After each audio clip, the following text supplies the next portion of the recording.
diajar tina kagagalan nur makrifat datang dunya bakal sujud kanjeun laras di mana nur makrifat datang dunya bakal sujud ngan kade maneh ulah diperbudak ku dunya jeung ku hawa nafsu jauh deketan Allah deketan pangeran salengkah maneh ngadeketan Allah maka Allah bakal 100 lengkah ngadeketan maneh sabalikna 100 lengkah maneh ngajauhan pangeran pangeran bakal 100 lengkah ngajauhan maneh jauh cing ingat wa nahnu aqrabu ilaihi min habli warid urat beheung jeung beheungna masih keneh aya antara tapi urang jeung anjeunna geus eueuh antarana deui diajar tina kagagalan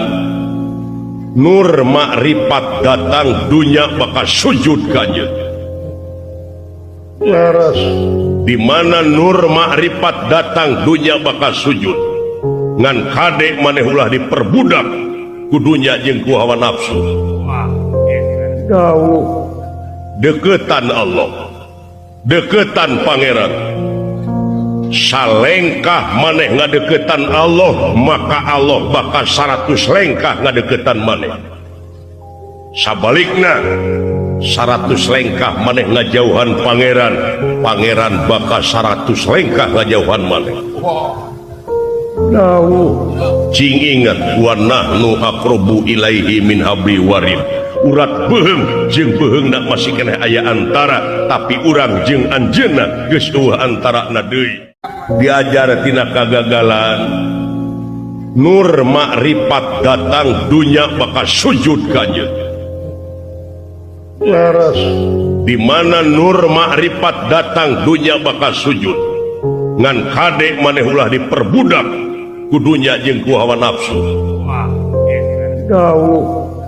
deketan Allah deketan pangeran salengkah maneh ngadeketan Allah maka Allah bakal 100 lengkah ngadeketan maneh sabalikna